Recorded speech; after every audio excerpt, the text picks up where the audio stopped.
Assalamualaikum warahmatullahi wabarakatuh. Apa kabar Anda pemirsa? Anda saat ini menyaksikan Bicara dengan tema optimalisasi Makassar Recover.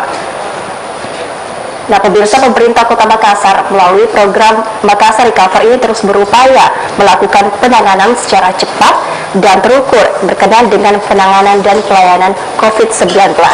Program ini bertujuan sebagai panduan untuk meningkatkan imunitas kesehatan masyarakat selama pandemi, kemudian menjadikan masyarakat mampu beradaptasi dan sebagai langkah memulihkan ekonomi daerah. Kemudian seberapa efektif program ini dijalankan dan apa saja kendalanya? Dalam episode kali ini kita akan berbincang dengan dua narasumber.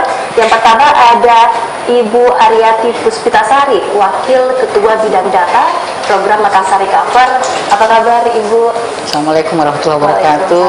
Selamat datang. Baik. Selamat datang di studio Fajar TV. Terima kasih. Dan selanjutnya pemirsa, kita juga akan berbincang bersama dengan Anwar Farouk, anggota DPRD Kota Makassar. Selamat datang Pak di studio Fajar TV. Assalamualaikum warahmatullahi wabarakatuh. Oke, sebelum saya ke Pak Anwar, saya ke Ibu Puspita dahulu. Ibu Puspita, Bu Puspa bisa dijelaskan bisa dijelaskan kepada pemirsa di rumah apa itu program Makassar Recover? Jadi Makassar Recover itu adalah panjangan dari Smart Emergency Protocol Against COVID-19 and Services. Jadi ini adalah cara baru yang dilakukan oleh pemerintah Kota Makassar dalam menanggulangi atau menangani pandemi COVID-19 yang kita alami bersama. Nah, cara-cara yang dilakukan itu memang terstruktur dengan melibatkan seluruh unsur yang ada di masyarakat, sehingga tidak ada satupun masyarakat yang tidak terlibat di dalam penanganan COVID-19. Karena kalau selama ini yang banyak berjuang itu misalnya di nakes, kemudian pemerintah yang ada, tapi masyarakat sepertinya kurang terlibat. Nah, dengan adanya Makassar Recover ini kita berharap sebenarnya semua elemen masyarakat yang ada di bawah itu bergerak bersama untuk bisa menyelesaikan pandemi ini secara bersama. Jadi program ini bisa dibilang merupakan hasil dari kajian pemberlakuan PPKM sebelumnya. Ya, sebenarnya ide ini lahir murni dari Bapak Wali Kota Makassar, di mana ada tahapan-tahapan dengan 3 pilar sebenarnya dalam penanganan pandemi ini. Yang pertama adalah pilarnya imunitas kesehatan. Itu sudah jelas bahwa memang pandemi ini kita harus lakukan untuk ditangani. Kemudian yang kedua adalah adaptasi sosial.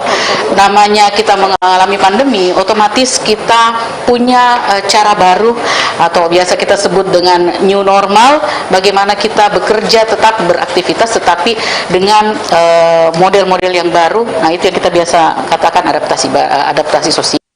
Kemudian yang ketiga tidak kalah pentingnya adalah kita tahu bahwa selama pandemi ini ekonomi kita terpuruk, sehingga memang 3 pilar ini harus bekerja bersama untuk bisa menyelesaikan, yaitu pemulihan ekonomi, sehingga kita menyelesaikan persoalan pandeminya atau kesehatannya, kemudian bagaimana masyarakat beraktivitas dengan adaptasi sosial, dan tetap kita mencoba melakukan pemulihan ekonomi, karena itu juga sangat menunjang bagaimana aktivitas masyarakat, kehidupan masyarakat juga ditunjang oleh ekonomi yang memang sementara pandemi itu agak turun ya. Oke, Ibu sudah diluncurkan sejak 5 Maret hingga saat ini sudah 1 bulan lebih. Betul. Sudah sejauh mana program ini berjalan? Iya, jadi sejak kita launching ya saat itu di tanggal 5 Maret itu kemudian diteruskan dengan tahapan-tahapan selanjutnya, di mana ada vaksinasi, festival Smart Vaksinasi yang saat itu dihadiri langsung oleh Bapak Presiden ya, kemudian dengan melibatkan guru-guru, kemudian masyarakat ya, secara luas. Target kita memang untuk menyelesaikan guru-guru pertama, karena kita berharap pada saat tahun ajaran baru perintah Presiden Juli itu kita sudah bisa sekolah tatap muka atau offline, tetapi memang masih skala terbatas. Nah, target kita sebaiknya memang kita sudah bisa uji coba di bulan Juni, sehingga kalau memang kita target targetnya harus cepat, maka kita harus menyelesaikan dulu vaksin di guru-guru kita. Alhamdulillah memang kita sudah melakukan vaksinasi untuk di kalangan guru itu sudah hampir kurang lebih 80% seluruh guru yang divaksinasi, baik itu guru mulai dari tingkatan PAUD sampai dengan tingkatan SMP, SMA, kemudian baik negeri maupun swasta.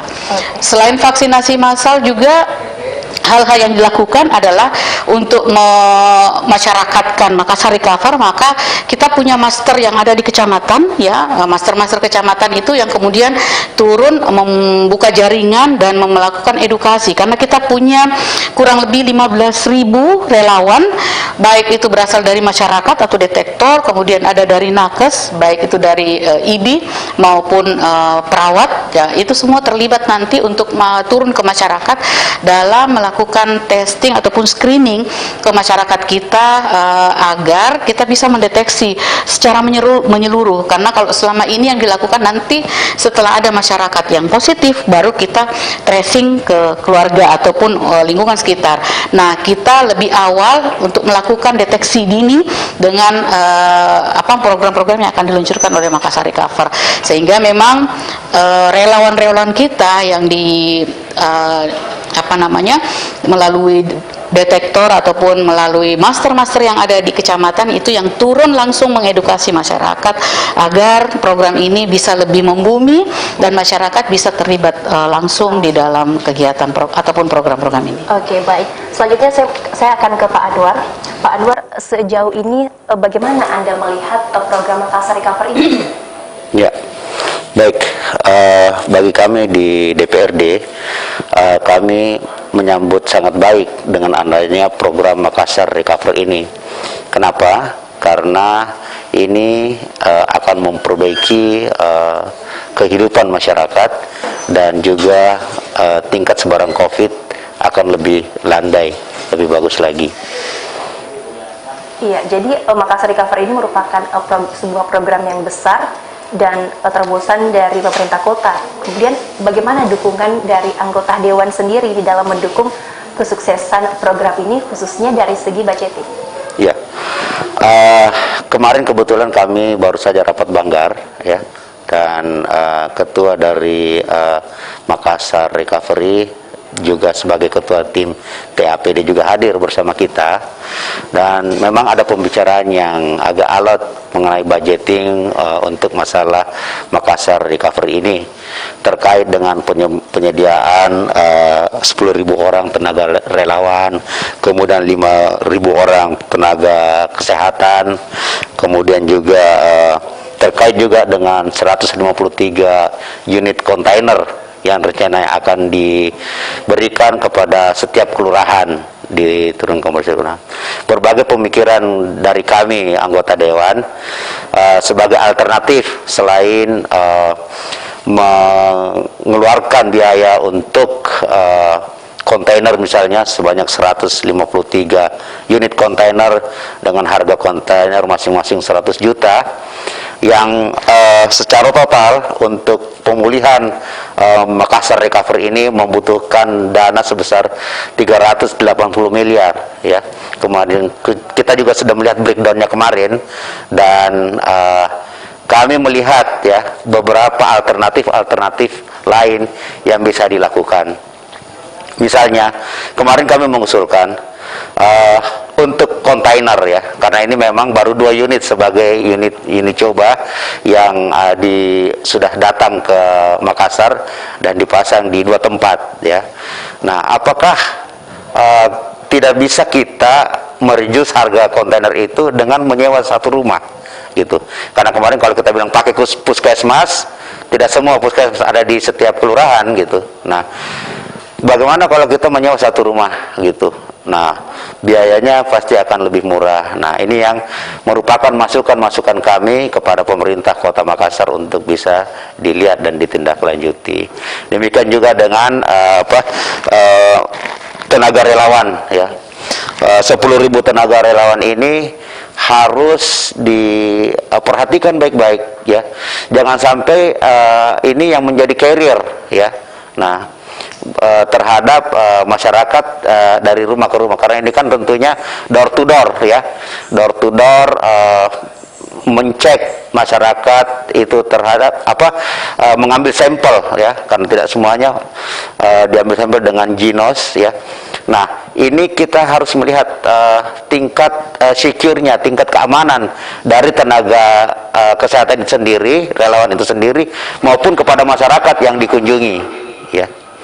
Nah, yang ketiga yang menjadi perhatian kami dan masukan kami adalah setelah dilakukan pengecekan door to door ya, apakah sudah ada fasilitas yang disediakan untuk orang-orang yang tanda kutip terindikasi ataupun terdeteksi dengan alat yang dipakai untuk ditindak lebih lanjut ya, misalnya PCR atau penanganan lebih lanjut di rumah sakit. Nah, kami juga kemarin mengusulkan agar kenapa kita tidak memakai tenaga kesehatan yang sudah ada existing, yang ada saat ini ya, karena kita juga tahu ada puskesmas juga dan ada tenaga kesehatan yang lain yang bisa kita manfaatkan.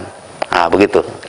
Ya, jadi terkait dengan fasilitas, kemudian kerjasama relawan itu perlu kerjasama yang maksimal begitu.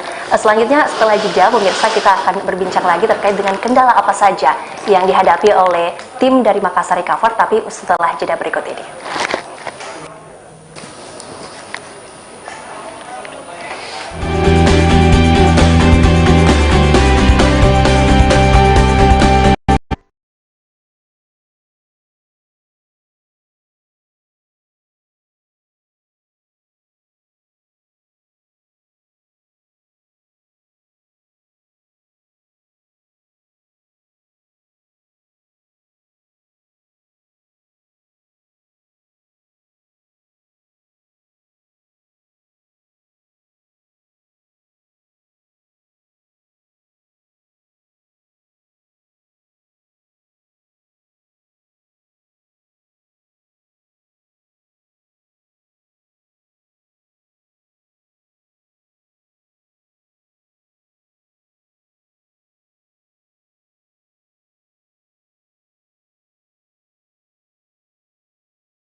Pemirsa, terima kasih Anda masih menyaksikan Mabicara dan kami akan melanjutkan perbincangan kami, Bu Puspa, terkait dengan kendala yang dihadapi oleh Bu Puspa dan teman-teman di lapangan itu seperti apa?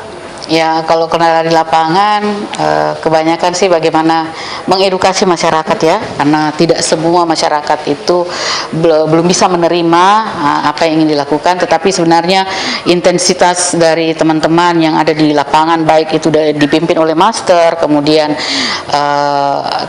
para detektor atau relawan itu memang sangat intens untuk melakukan edukasi, dan kita berharap sebenarnya masyarakat itu terbuka untuk kemudian kita segera melakukan program ini, karena memang di awal pelaksanaan ini kita akan melakukan pendataan.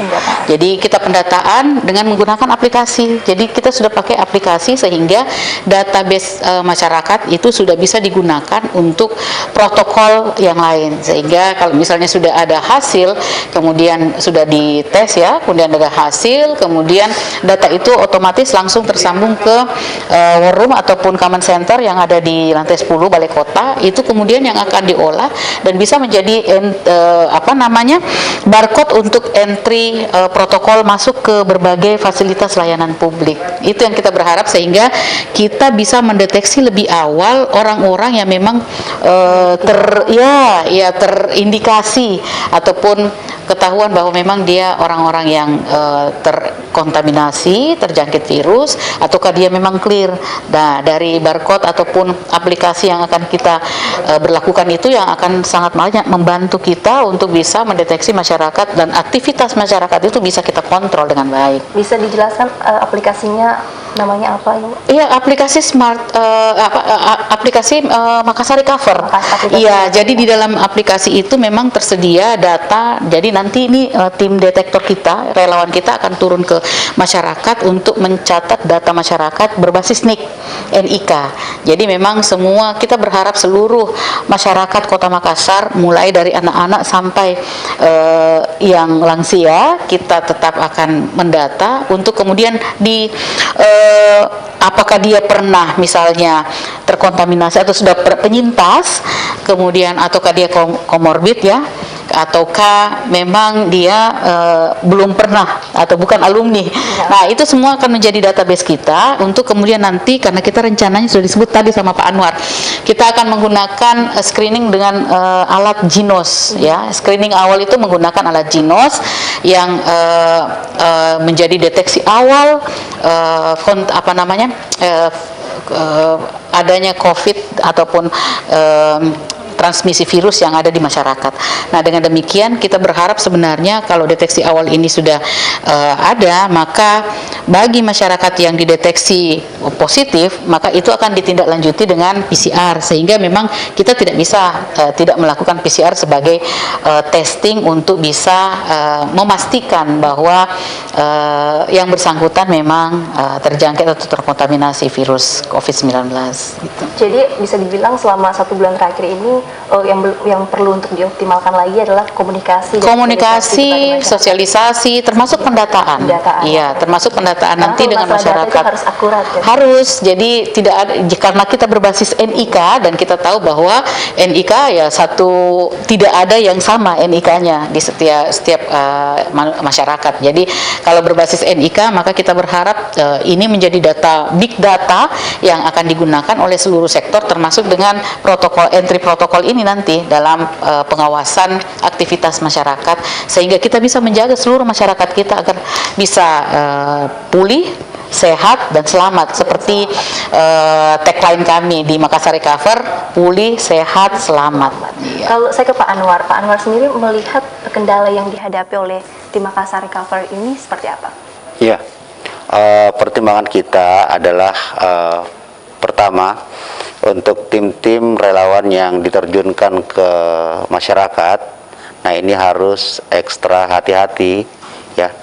Kenapa? Karena sudah dijelaskan tadi, di dalam satu keluarga itu ada yang komorbid, ada yang rentah ya, apalagi sekarang bulan Ramadan,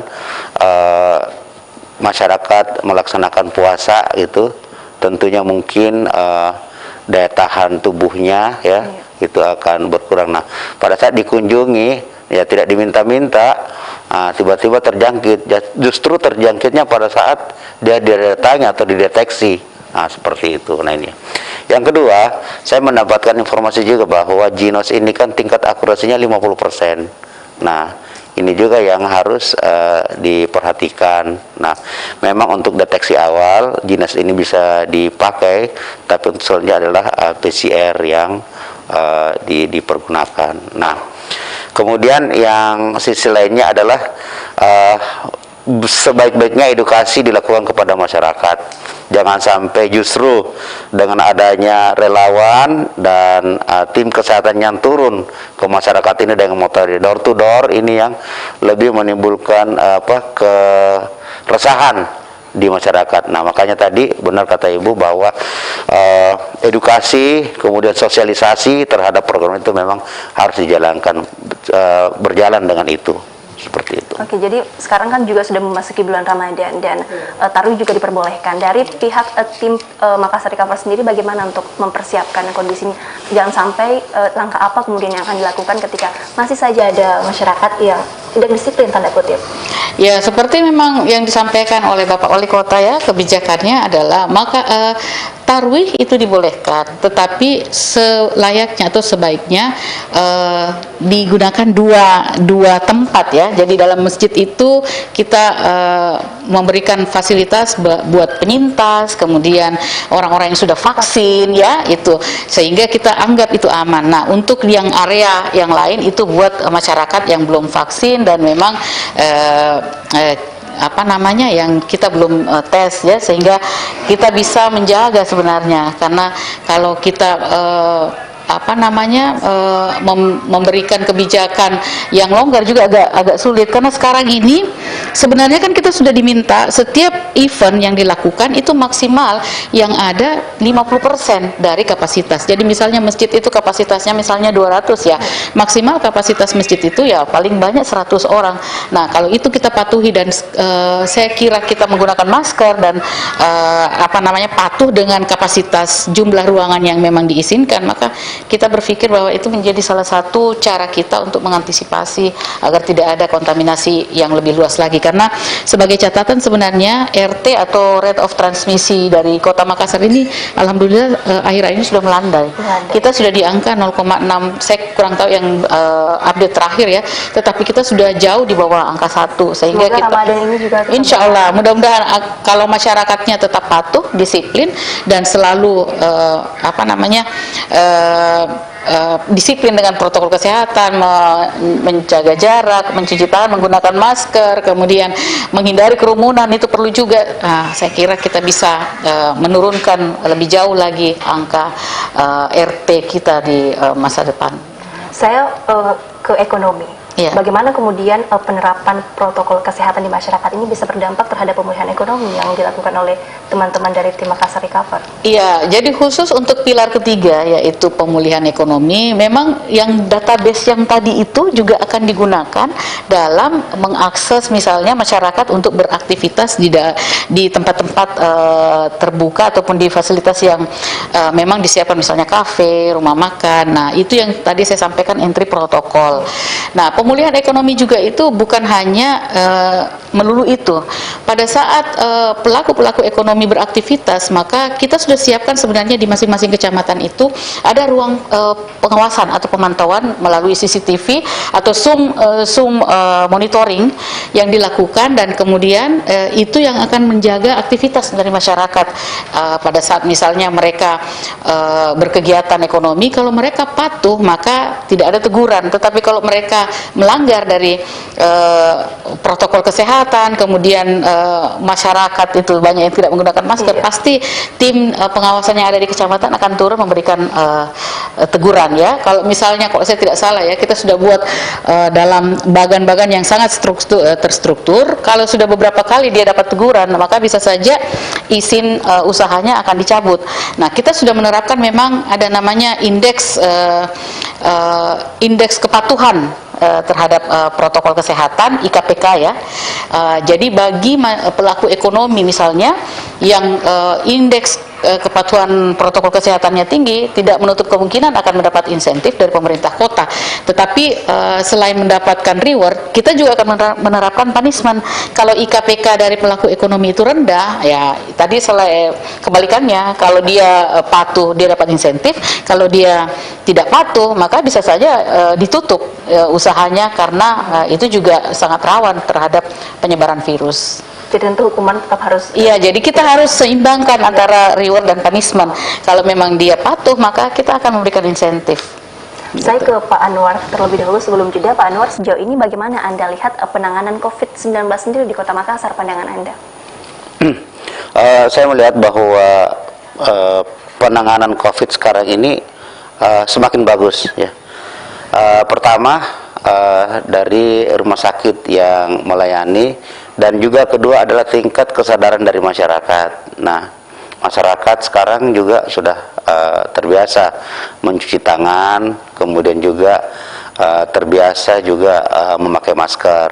Walaupun terakhir-terakhir kita lihat, ya, karena mungkin sudah tetangganya sudah jarang yang ada yang terkena terinfeksi, nah mulai abai dengan hal itu. Tetapi saya harapkan dengan informasi penyuluhan daripada RT, RW, kemudian juga dari pemerintah yang menyampaikan terus-menerus bahwa tetap kita harus memakai 3M. Nah, ini yang akan berguna bagi masyarakat kita untuk menjaga kesehatannya. Nah, saya mau juga melihat bahwa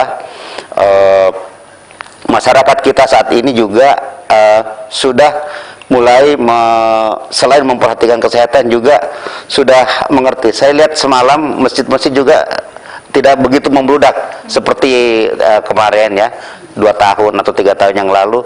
Ramadan pertama itu ramai gitu. Nah, di beberapa masjid yang saya saksikan itu memang tidak begitu banyak, karena mungkin masyarakat sadar dan tahu bahwa kalau anak-anak sangat rentan, sehingga mereka masih menjaga untuk bisa hadir ke masjid. Seperti itu. Oke, baik. Perbincangan kami pemirsa akan kami lanjutkan usai jeda berikut ini. Tetaplah bersama kami.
Dan pemirsa, terima kasih Anda masih menyaksikan Emak Bicara. Kita akan lanjutkan lagi perbincangan kita. Saya ke Ibu Puspa terlebih dahulu.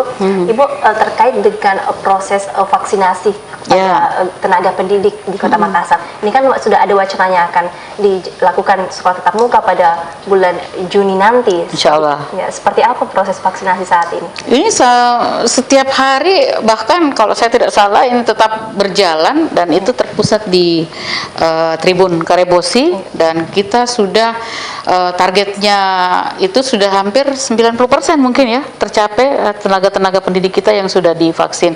Karena memang ini menjadi salah satu strategi agar sekolah tatap muka itu bisa dipercepat pelaksanaannya. Nah, kalau untuk bisa membuka sekolah, maka seluruh tenaga pendidik maupun kependidikan itu kita berharap seluruhnya sudah divaksin. Gitu. Kalau keterbatasan stok vaksin, ini yang menarik. Ini yang menarik, ini keterbatasan vaksin. Karena ternyata Makassar itu salah satu, bahkan kalau saya tidak salah, kita di ranking pertama yang capaian angka vaksinasinya itu cukup tinggi. Jadi kita sudah kurang lebih di angka 100.000. Jadi selain memang kita tertinggi di Sulsel, saya kira kita juga salah satu daerah yang tertinggi pencapaian vaksinasi yang ada di nasional. Nah, kemarin memang sempat terjadi keterbatasan vaksin karena memang vaksin yang didistribusi dari pusat itu terserap oleh masyarakat Kota Makassar. Ini bisa diasumsikan bahwa kesadaran masyarakat Kota Makassar untuk bisa mengikuti program vaksinasi ini cukup tinggi, karena memang antusias dari berbagai komunitas itu untuk minta divaksin itu luar biasa, sangat masif. Dari berbagai komunitas, baik komunitas misalnya etnis, kemudian profesi, itu sangat gencar untuk bisa dilayani dalam program vaksinasi ini. Saya kira ini juga cukup membantu pencapaian target kita untuk bisa memberikan vaksinasi ke sekian banyak masyarakat kita. Kita masyarakat Kota Makassar 1,5 juta jiwa, dan kita berharap sebenarnya seluruh masyarakat yang memang sudah wajib untuk vaksin itu bisa divaksin agar kita bisa cepat keluar dari pandemi ini untuk kemudian kita beraktivitas secara normal dengan cara-cara yang baru gitu. Oke, saya ke Pak Anwar. Bagaimana Pak Anwar menanggapi terkait dengan keterbatasan stok vaksin ini, karena jangan sampai stok vaksin terbatas kemudian penanganannya tidak optimal kepada tenaga pendidik? Seperti apa Anda melihat? Ya. Tentunya kita harapkan kerjasamanya dari pemerintah kota, provinsi dan pusat agar suplai vaksin ini bisa terpenuhi untuk khususnya masyarakat Kota Makassar dan di Sulawesi Selatan ini. Menggembirakan informasi dari Ibu Puspa tadi bahwa kita di Makassar, di Sulawesi Selatan ini termasuk yang tertinggi rate untuk angka vaksinasinya, jadi untuk masyarakat yang divaksin. Artinya nanti semakin banyak masyarakat yang divaksin, maka kekebalan tubuhnya akan semakin kuat, akan semakin tinggi imunitasnya. Nah, ini juga terkait dengan program Makassar Recovery yang dijalankan. Dari saya melihat dari sisi penghematan belanja dana daerah, ya, sehingga ini betul-betul kami di Banggar, di DPRD menyarankan kepada pemerintah kota, dalam hal ini Pak Dhani Pomanto dan jajarannya, agar benar-benar menghitung dengan cermat, dengan baik penggunaan dana yang dialokasikan untuk Makassar Recover. Nah, kami juga melihat bahwa untuk dana Makassar Recover ini mengambil dana refocusing dari dinas-dinas, ya. Nah, saya sendiri dari Komisi C di DPRD melihat bahwa di mitra saya, salah satunya adalah PU, ini dananya di refocusing cukup banyak, sehingga otomatis program-program yang PU sudah canangkan akan paling tidak terhenti ataupun tertunda. Padahal kebutuhan ini, ya, lebih juga urgen untuk turun kepada masyarakat. Bagaimana kalau kita lihat satu kampung banjir, ya di Makassar. Bagaimana kalau kita lihat jalan-jalan masih tergenang. Nah, dana ini yang masih disedot, masih dipakai untuk refocusing. Jadi saya menghimbau kepada pemerintah agar bijak-bijak menggunakan dana ini, dan lihatlah trending dari tingkat kesehatan masyarakat saat ini terhadap COVID. Apakah menaik atau menurun? Nah, dari data yang seperti Bu Puspa sampaikan tadi, ini tingkat kesehatan masyarakat terhadap COVID, kekebalan masyarakat sudah semakin bagus, ditambah juga dengan keberhasilan vaksin yang dilakukan. Nah, tentunya ini akan membuat daya tahan masyarakat akan lebih bagus nanti. Nah, dana 380 miliar yang digunakan ini untuk Makassar Recover, ya, supaya bisa dialokasikan untuk kegiatan-kegiatan UMKM mungkin, ataupun perbaikan sarana dan infrastruktur untuk masyarakat, seperti itu. Oke, saya ke Ibu Puspa lagi. Kemudian selanjutnya ke depannya ini upaya terkait dengan percepatan penanggulangan COVID-19, apa yang akan Ibu Puspa dan tim lakukan? Ya, jadi sebenarnya sudah saya jelaskan di awal bahwa kami akan melakukan screening awal kepada seluruh masyarakat dengan yang didahului oleh pendataan awal. Kemudian dilakukan screening dengan mendeteksi menggunakan alat hirup, ya, alat tiup, yaitu GINOS, untuk kemudian deteksi dini. Nah, ini sebenarnya dilakukan secara masif sehingga masyarakat itu bisa kita tracing ataupun kita tracking untuk bisa mengetahui kondisi kesehatannya, dan ini bukan hanya untuk pandemi ini saja. Dan kita tadi sudah disampaikan bahwa rate atau RT kita sudah mulai turun, tapi saya rasa dengan keberhasilan vaksin, dengan kondisi kesehatan atau herd immunity kita sudah terbentuk, kita berharap juga masyarakat tidak abai, tidak lengah, karena banyak varian-varian baru yang muncul sebagai bagian pengembangan dari COVID-19. Ada yang dari Inggris, dari Brasil, dari Prancis, bahkan yang dari Jepang baru-baru ini, itu yang punya tingkat keterjangkitan yang cukup tinggi dibanding dengan COVID-19 yang ada saat ini, sehingga masyarakat tetap kita minta untuk waspada, dan kita masih tetap punya kewajiban sebagai pemerintah kota untuk tetap menjaga kesehatan masyarakat dengan melakukan